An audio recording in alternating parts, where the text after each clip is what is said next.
Hello everyone, thank you for tuning in and welcome to Quest Poly, the MARC newspaper series of interview with all of the executive candidates for the SRC. I'm Kendra Perrin, Editor-in-Chief of the MARC, and with me here I have Nigel McKenzie and Eva Skipper, esteemed political analysts. And today we're joined by the running block of Marcella, Lauren, and Dawn. Would each of you please say your names and what positions you're running for? I'm Lauren, I'm running for Vice President. And I'm Don, I'm running for Minister of Finance. I'm Marcella and I'm running for President. Cool, so just a quick introduction to this running block. We have Marcella, Lauren, and Dawn who are running as a group running block under the platform to advocate, integrate, and reform. Their platform specifics involve a multi-year plan towards SRC autonomy, constructing a student union building, working on student well-being and social justice, and SRC constitutional reform. They also plan to make student organization jobs paid for groups like Residence Council, the Emergency Response Team, and the Lumen Room, which by our calculations have a pretty hefty price tag. We hope to hear more detail about their platform, their experience, and how they're going to implement their platform, if elected, to the SRC of 2016. So with that, this is a question to all of you. You explicitly say that you have a multi-year plan for the SRC, but the council has a notorious high turnover rate, and also there is no guarantee that you'd be elected for multiple years. Are you aware of this, and have you guys thought about this when designing a multi-year plan? Sure. Do you want to go on that? Sure. So I think this touches mostly on the point of constitutional reform. Our plan and our three-pillar platform to integrate, advocate, and reform is based on the idea that we want to change the structure of the SRC, and mostly doing that through constitutional reform to ensure that we can have a more sort of sustainable SRC, right? So that not with every turnover by every year, we're going to go in completely different directions. So that would include a long-term financial plan, long-term like political goals, so to say. Yeah. And the way to make sure that those things are going to be sustained through all different generations of the SRC is making the turnover, the pass-on period from the current SRC to next generations a much more smooth one, a much more like slow transition period. So we want both to ensure that the new elected both exec team and ministerial team this year are not only shadowing the current SRC members, but actively participating in their jobs, helping them getting stuff done and learning, getting their hands dirty. But also next year we have commitment from several current SRC members to be part of our takeover period in the first couple of months, to be part of our meetings and help us transition. We hope to make that not only a traditional but also a constitutional part of our SRC to ensure that the long-term projects, that the new groups understand the importance of keeping the ball rolling of whatever the previous year has been working on. And can you three say at this point that if you get elected for this year, do you promise that you'll run again for the following year, or is that not a decision that's been made yet? That's not really a decision that's been made, but one of the things that we think is really important about how the SRC, people really don't come back to run again, is the minister burnout, and the council is so overworked. So we want to, with our constitutional reform, try to address that and make having a minister job more manageable, so that it's not a 1 year that you're totally burnt out of and there's no possibility really to come back. So you guys have repeatedly talked about constitutional reform as the foundation for your platform, but you haven't really specified exactly what your plans are to do. So could you tell us a little bit about those? Yeah, so constitutional reform is a broad and kind of tedious process, right? It sounds dry, it is a little dry, but in my experience it's a very effective tool to change these things. And so what it would specifically look like is that in the months between the elections now and the start of next year, so when the new SRC would actually go into function, we would put together a committee and push through that paperwork. The reason we haven't specified all the exact policies is because we don't want to, we're not claiming that we have all these answers, right? And the SRC ultimately is a body of representation, and so this is going to have to be a process with a lot of incorporation of student opinion and a lot of active effort to seek out the student voice and see, what are the things and what are the exact policies that should be changed and in what ways.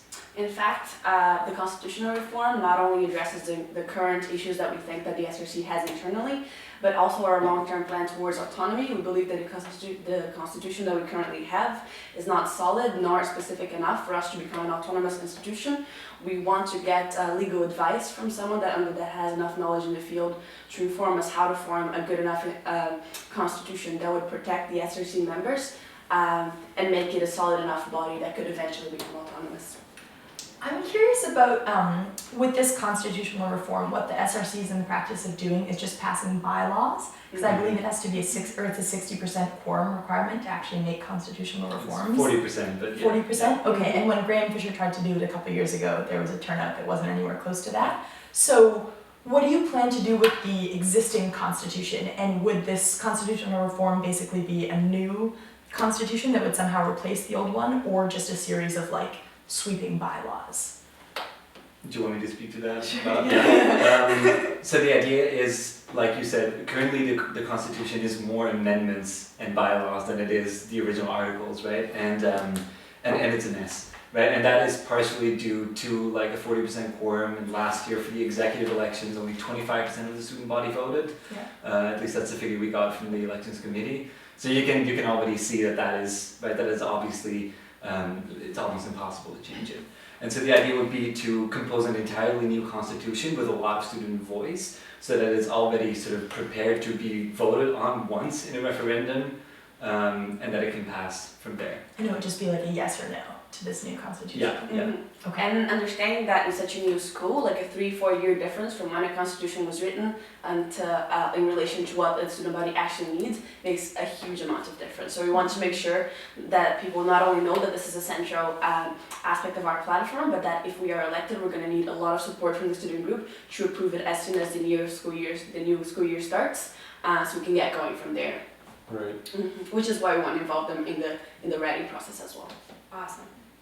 So, Lauren, I have a question for you specifically. On part of your platform, you say that you are not only running together, but, quote, in solidarity with many of the ministerial candidates, end quote. What does this mean? Do you already have other ministers who have pledged to run? Do you have a running group, or do you consider them members of your political group? Who's on your team already? Well, it's not really an official group or anything like that, but we have been in conversation and had a big discussion on Saturday with a bunch of people who, as many people as we could find who are planning to run for ministerial positions, to talk about what they want from their potential executive team and what is important to them for the SRC next year. So we, with that, are really saying that we're focused on the ministers and really want to support them. So talking to them even before the election has happened about what interests and opinions and goals are there. Can you tell us some people who are planning to run? I haven't asked them if they would be okay with that, so no. But you have some particular people who have agreed to run if you're elected? Yes. So this conversation started around at the beginning of last week. Shui, the third year, and I were talking. Both of us had been talking to people who asked us, "Are you going to run? Would you be interested in running?" We're both talking about our insecurities. I would love to be politically active in the SRC next year, but I'm scared of being stuck with a group that I have very little in common with, and it just turns out to be a really frustrating process and a really huge time commitment throughout the entirety of the year. So I would not like to run without knowing who's going to be there. And both of us realized that was a really bad thing, a really sad thing that both of us were thinking so negatively about running. And then we agreed with each other, if you run, I'll run. And then we realized the importance of having an idea of what are the other faces that will potentially be with us if we make that commitment, which is why we started this creative conversation. And from there, it just kind of started popping out word of mouth. And we had several ministers that would be running for the same position as part of that conversation. So it's not like we are running together and we want all these folks in. It's all right, with the possibility of some of us being elected, what is one thing that we all agree on that we think we should start working already? So, following up on that, there is a good possibility that you won't all end up being elected. How do you plan on carrying on your platform if only, say, 1 or 2 of you are elected? And how do you plan on working with other candidates when you may have a platform that doesn't quite match theirs? I mean, ultimately, our platform is our own idea of what we think, I don't want to generalize too much, but what we think students want and students need, right? And it again, coming back to the point that ultimately the SRC is a body of representation, right? It's not a body for us to push our political ideals. That being said, it's not any different from past elections that if we end up being split and some of us would end up, or only even one of us would end up in an executive position, then that's not different from having to work with the other executive ministers and the president than it would be in the years before this whole running block thing got introduced. In fact, one of the other candidates that's running for the exec team, one of the independent ones, was part of our conversation on Saturday, and we had a really healthy discussion of like, hey, here are some things that are part of our platform and we think that are really positive, and the other way around as well. He was pointing out things that he liked about our platform, and we were discussing, well, you know what, one of us is going to get in and the other one won't, so we should work together whenever that gets established towards a similar goal, because we have ultimately like a common intention of making the SRC more efficient and more representative for our students. We haven't had a conversation yet. I think of running for a ministerial position if I don't get elected for the exec, because I'm really invested in turning the SRC into something else, and it would be interesting to hear from other candidates how much partnership they would like to establish with us if we are the ones elected. Great. So, Marcella, picking up on the theme of representation, you say that in order for the SRC to do what you want it to integrate, advocate, and reform, it must focus on representation, for which student input is essential, and especially the input of other student leaders on campus. So I want to ask how you plan on getting this student input, and specifically through what channels outside of the 2 weekly meetings Right, that student input could come. So tying up a little bit with what Lauren was speaking earlier about early minister burnout, we realized that the way that the current meetings run, that is such a huge time commitment. Sometimes ministers sit through extremely long meetings for voting for projects that don't necessarily have anything to do with their mandates. We want to create more flexibility in the new constitution that we plan on putting in place. So that meant that me or any of them as the exec team can call our ministers and say, hey, like, meeting that we're having on Monday, we have this, this, and that in our agenda. Please obviously feel free to come and join us. But if not, you can take that time to meet with your Human Rights Committee and work on those things. So we want to give them more flexibility to work with specific groups, and those groups are going to be the ones where campus leaders are going to be actively, we're going to be actively seeking out for their opinions and their inputs on how things should be working, where they're relevant, right? We're not going to ask a Minister of Health and Wellness to give an opinion on what band should be contracted for. And how are you going to hold ministers accountable for that extra time if they're not at a meeting? Well, first of all, we'll probably want to establish an environment in the SRC where we're not seeking to accuse our ministers of not putting enough time. We want to create that healthy environment where we're all seeking a common goal. So we don't want them to get burned out. We want them to get stuff done, things that are actually relevant for their area of interest. And that can be measured through progress in their projects that they have been working on, which is something that the exec is going to be focusing on. So is the idea something like creating focus groups, and the nature of that focus group would differ depending on the minister's Precisely. Yeah. Platform? Okay, that makes sense. I have a really specific question for you guys. You talk in your platform about establishing, you say we want work study positions for all students. You say you believe that student positions should be accessible to all students regardless of income. So you want to turn on-campus positions like the SRC and Residence Council into paid jobs for students with financial aid. Just like back of the envelope calculation, about 70 employees, that's about $130,000. Where's that money going to come from? One of the things with our idea around the work study is that a lot of students currently hold 2 positions, like they are floor rep and have a work study or something like that, and do find it to be a really big time crunch. There's also some people I've talked to who work in the library who say that their job, they aren't really needed there, but they're guaranteed a work study, so they have that job. It probably, we think from talking to from hearing about those things, that it wouldn't be a direct additional cost, but more of moving around work-study positions. You think that can compensate for $130,000 of funding? 130,000. I mean, that's your estimate, right? That's counting all Yeah. all of the members, all the current members of all the councils that you listed, Yeah, and so- assuming that they're each paid $2,000 a year as every other work study Right, student but is. the twist point is that we want to make those paid positions only for people that are already in work and study. So theoretically, those people wouldn't be paid for their other positions. So that money is not going to be added to the balance that the university has to pay for students. It's just going to be paid for something different. So instead of me spending, I'm just curious if Go ahead. you've contacted anyone from Quest about doing something like this. the possibilities of that. We have been in touch with administration and obviously haven't got much information of what the logistics of that would look like. But in conversation with Darren, in fact, from Student Affairs, he's been working really hard to work on a compensation process for FLOREP and members from the Student Residence Council. And he sees the value in there's obviously like a setup already of acknowledging the work and the time commitment that students are putting in. So there have been conversations about that. And we gotta see what's possible, right? Like, we can't already know who is going to be paid what and when and for what position. But I think there's definitely value in pushing for work-study eligibility in some of these positions, at least. For example, the SRC and the Residential Council.